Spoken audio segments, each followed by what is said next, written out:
नमस्कार प्रिय दर्शकों, मैं यशराज तिवारी आप सभी का बहुत बहुत स्वागत करता हूं प्रोफेशनल एस्ट्रोलॉजी पर।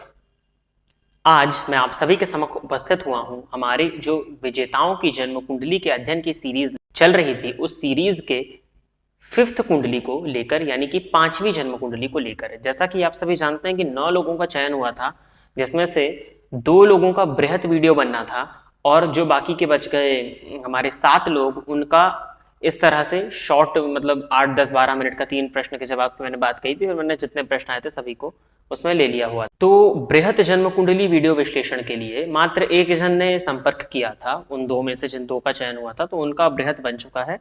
और इन 7 लोगों में से भी जिनका शॉर्ट वीडियो बना था, 5 ही लोगों ने संपर्क किया था। तो ये 5वीं जन्म कुंडली है आज की। तो ये सीरीज की आज की आखिरी जन्म कुंडली होने वाली है।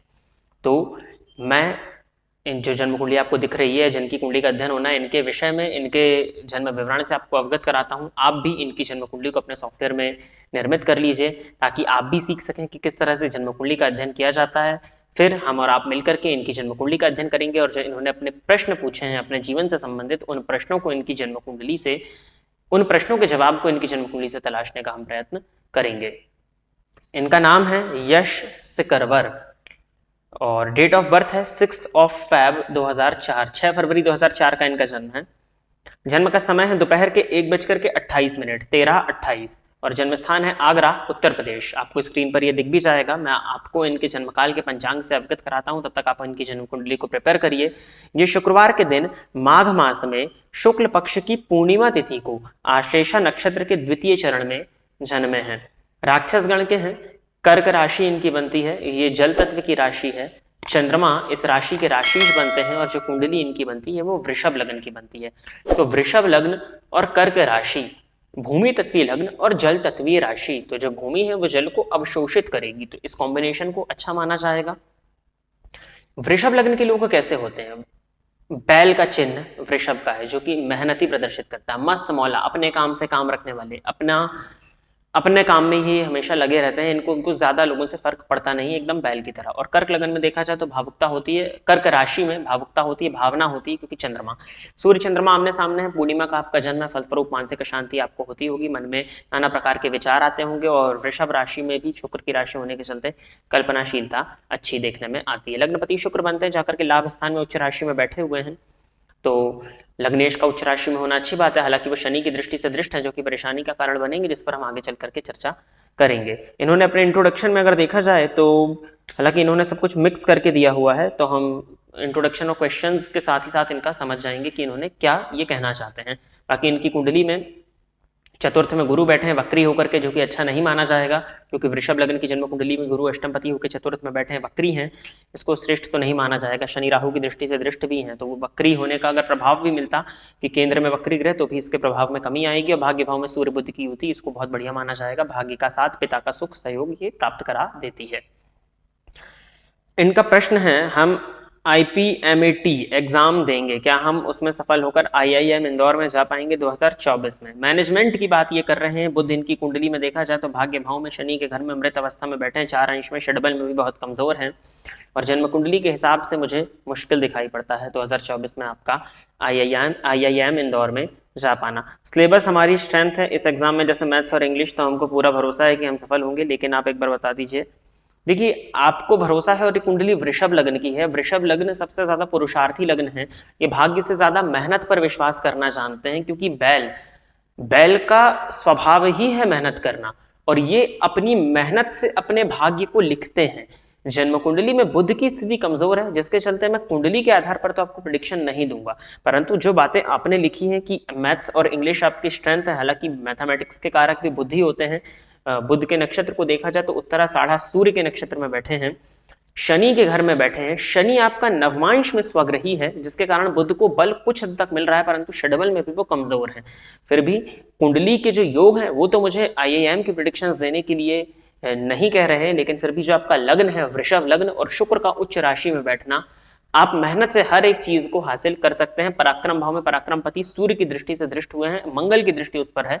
आप अपने पुरुषार्थ, आप अपनी मेहनत से जरूर सफल हो सकते हैं। तो आपकी मेहनत के विषय में आप ही जाने, मेहनती होने का योग है। अगर आपने मेहनत की है तो क्यों नहीं हो सकता, क्योंकि लग्न वृषभ है तो पुरुषार्थ इस लग्न में होता है।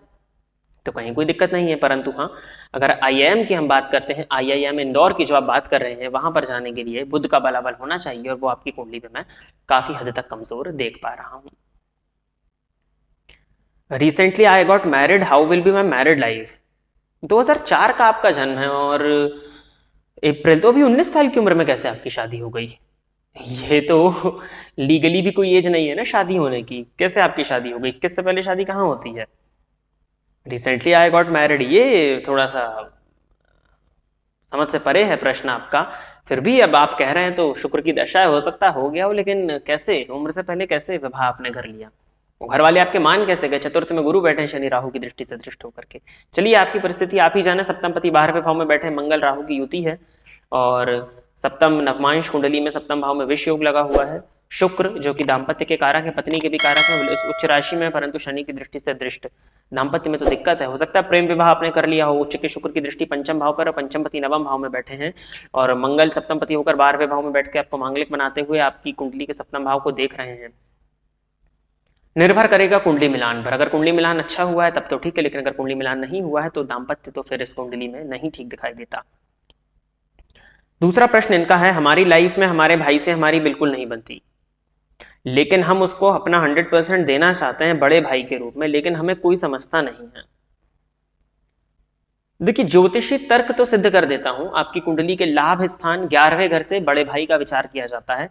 11वें भाव में उच्च के शुक्र बैठे शनि की दृष्टि से दृष्ट, तो 11वें भाव पर शनि की दृष्टि पड़ने के चलते 11वें भाव से संबंधित जो रिश्ता होता है, जैसे कि बड़ा भाई, उनसे विच्छेद होता है।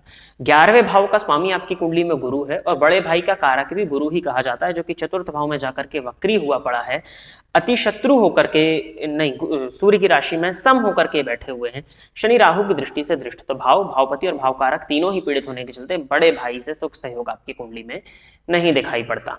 और रही बात कि हमें कोई समझता नहीं है, देखिए और पढ़ लेते हैं। हमारे पेरेंट्स भी अभी हमको बिल्कुल नहीं समझ रहे, बल्कि हम रिलेशन में 100% देते हैं, तब भी ऐसा क्यों हो रहा है? विवाह किस तरह से आपका हो गया? सबसे बड़ी चीज तो अगर मैंने पहले पढ़ा होता तो मैं वीडियो बनाने नहीं बैठता। वीडियो बन रहा है तो चलिए इसको कंप्लीट कर देते हैं। 2004 की आपकी उम्र है, 2004 का आपका जन्म है, 19 साल की उम्र में आपका विवाह कैसे हो गया? क्या घर परिवार वालों की मर्जी सहमति थी उसमें? क्योंकि वो बड़े थे, बड़े भाई, माता पिता, इनमें विवेक होता है। ये 21 वर्ष के पहले तो आपका विवाह नहीं होने देते। अगर पहले भी विवाह हो गया है तो अब क्या कहा जाए? अगर विवाह हो गया है और बहू इस उम्र में आपके घर आ गई है तो ऑब्वियस सी बात है, मुझे नहीं लगता कि वो सेटिस्फाइड होंगे। नवमांश भी देख पा रहा हूं, मुझे नहीं लगता कि घर परिवार वालों का सहयोग। लेकिन अगर हो गया है, पर देश काल और परिस्थिति का विज्ञान है ज्योतिष, तो अगर परिस्थिति के अनुसार हो गया है तब पता नहीं, परंतु मुझे लगता है कि मर्जी के बिना शादी या कुछ परिस्थिति होगी, जो कि इस 4 लाइन के प्रश्न में तो पूरी परिस्थिति क्लियर हो नहीं जाएगी ना, तो कुछ परिस्थिति होगी जो कि कारण है। बाकी आपकी कुंडली में देखा जाए तो माता भाव का स्वामी भाग्य भाव में है, माता से तो आपको भाग्य मिल रहा है। चंद्रमा आपका स्वराशि का बैठा हुआ माता भाव को देख रहा है, भाग्य भाव में सूर्य बैठे, पिता के सुख सहयोग को प्रदर्शित कर ही रहे हैं। हाँ, बस चतुर्थ भाव में शनि राहु की दृष्टि है, जो कि माता के साथ संबंधों को खराब, माता के स्वास्थ्य में परेशानी। अष्टमपति चतुर्थ में बैठे हैं तो माता से तो वैसे ही नहीं बननी है, लेकिन पिता का सुख सहयोग सपोर्ट काफी अच्छा है इस कुंडली में, मैं देख पा रहा हूं, उसमें मुझे कहीं कोई कमी नहीं दिखाई पड़ रही है। अब हो सकता है कि विवाह आपने उनकी मर्जी के अगेंस्ट जाकर के इतनी कम उम्र में कर लिया हो, तो वो तो दिक्कत होगी ही होगी ना। तीसरा प्रश्न है, फ्यूचर में सक्सेस हमको चाहिए, क्योंकि हम जानते हैं कि हम कुछ भी अचीव कर सकते हैं, लेकिन हमको किन चीजों से बचकर आगे बढ़ना चाहिए? बिल्कुल, आप वृषभ लग्न के हैं, और वृषभ लग्न होने के चलते आप अपनी मेहनत से सब कुछ हासिल कर सकते हैं। कर्म प्रधान विश्व रची राखा, इस लाइन को सबसे ज्यादा प्रूफ करते हैं तो वो वृषभ लग्न के लोग करते हैं। और राशि आपकी जो है वो कर्क है, और महादशा आपको चल रही है शुक्र की। तो लग्नेश की महादशा है, आने वाले 20 साल की महादशा होती है, 2040 तक आपको शुक्र की दशा चलेगी। तो बिल्कुल इस कुंडली में कहीं कोई दिक्कत नहीं, लग्नेश की दशा में तो व्यक्ति ग्रो करता ही करता है, तो बढ़िया है ये भी। किन चीजों से बचकर आगे बढ़ना चाहिए? अपने दाम्पत्य को आप बचा लीजिएगा, क्योंकि दाम्पत्य भाव पीड़ित है, और अपने कैरेक्टर पर ध्यान रखिए। उच्च के शुक्र पर शनि की दृष्टि पड़ रही है, तो उसको आपको बचाना है, ओवर थिंकिंग से बचना है, क्योंकि इस कुंडली में चंद्रमा नवमांश में काफी हद तक पीड़ित है, तो ये मानसिक अशांति, बेचैनी, परेशानी आपको देंगे। चतुर्थ भाव में बैठे हुए गुरु भी आपके चित्त को अशांत करेंगे। हमको अपने मन को शांत करने के लिए क्या करना चाहिए? कारण उसका बता दिया कि मन अशांत क्यों है, उपाय भी अभी आपको बता देता हूं। कोई हमको छोटी बात भी कहे तो वो हमको भावुक कर देती है। कर्क राशि आपकी है, कर्क राशि होने के चलते आप भावुक बहुत जल्दी हो जाते हैं, परंतु देखिए, भावुक होना कोई गलत बात नहीं है। प्रत्येक व्यक्ति, भगवान ने इंसान को बनाया तो उसमें इमोशंस दिए हैं, भावुकता सबके अंदर है, परंतु उस भावना को, उस संवेदनशीलता को कंट्रोल करना हमारे हाथ में है। लग्न आपका वृषभ है, जो कि अपने काम को सबसे प्रथम पर रखता है, सेकंड नंबर पर ये इनको रखता है। वृषभ लग्न काम के मामले में श्रेष्ठ है, अपने परिवार की जिम्मेदारियों को पूर्ण करने में भी श्रेष्ठ है, परंतु वो अपने कर्म को प्राथमिकता सबसे ज्यादा रखता है। राशि आपकी कर्क है, तो थोड़े से वृषभ के गुण आप अपने अंदर डेवलप करिए, जो कि आपका लग्न है। अपने लग्न के स्वभाव, लग्नेश क्योंकि आपकी कुंडली में उच्च राशि में मृत अवस्था में बैठे हैं, तो लग्न का स्वभाव आ नहीं पा रहा है। राशिपति चंद्रमा ही बनते हैं स्वराशि के, तो राशि का प्रभाव आपके अंदर ज्यादा है, जिसके चलते आप भावुक बहुत ज्यादा है। तो अपनी भावनाओं पर कंट्रोल करना ये आपका काम है। अपने विवेक से किस जगह पर भावुकता से काम लेना है और किस जगह पर विवेक से काम लेना है, ये आपके हाथ में है। क्योंकि प्रकृति ने जब आपके शरीर का निर्माण किया तो सबसे ऊपर आपको मस्तिष्क दिया, जहां पर विवेक दिया है। तो उस विवेक का आप इस्तेमाल करिए और अपनी संवेदनशीलता को आप अपने हाथों से स्वयं से ही कंट्रोल कर सकते हैं। बारी आती है उपाय की, सूर्य भगवान को जल दीजिए, माता पिता और अपने बड़े भाई का भी सम्मान किया करिए। दूसरी चीज आपको जो करनी है, नित्य शिवजी के मंदिर में जाकर के शिवलिंग पर दुग्ध आपको अर्पित करना है। और अगर शिवजी का मंदिर आसपास है तो शिवजी के मंदिर रोज जाएंगे, तो उससे भी आपके गुरु जो है वो ठीक हो जाएंगे। तो आप इन्हीं 3 उपायों को करिए। साथ ही साथ शुक्रवार से प्रारंभ करके नित्य गुलाब का इत्र या गुलाब का परफ्यूम आप लगाया करिए और सफेद वस्त्रों को अधिक से अधिक धारण करिए। यही कुछ उपाय हैं, इनको आप करिए और आप अपनी तैयारी में लगिए।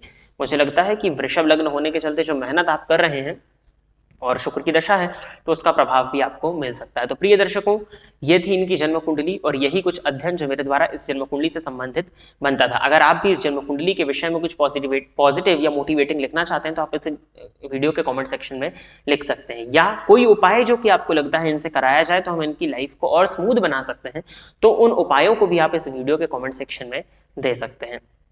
अगर आपको ये कार्यक्रम पसंद आता है या इस चैनल पर आने वाले अन्य प्रोग्राम्स आपको पसंद आते हैं, तो आप सबसे पहले तो इस वीडियो को लाइक करें, साथ ही साथ इस चैनल को सब्सक्राइब करके बेल आइकॉन को प्रेस करें, ताकि इन फ्यूचर जो भी कार्यक्रम इस चैनल पर अपलोड किए जाते हैं उनका नोटिफिकेशन आपको मिलता रहे। आशा करता हूं कि जिनकी जन्म कुंडली का अध्ययन मैंने किया, ये अपनी जन्म कुंडली के अध्ययन से और अपने प्रश्नों के जवाब को पाकर के संतुष्ट होंगे। आज के लिए बस इतना ही रखते हैं। नमस्कार। फोन पर बात करके कुंडली दिखाने के लिए एवं ज्योतिष से संबंधित अन्य सर्विसेज के लिए आप स्क्रीन पर दिए गए नंबर पर कॉल या व्हाट्सएप कर सकते हैं। साथ ही साथ अब आप मेरे अकाउंट को फेसबुक और इंस्टाग्राम पर भी फॉलो कर सकते हैं, जिसका यूजर नेम आपकी स्क्रीन पर दिया हुआ है।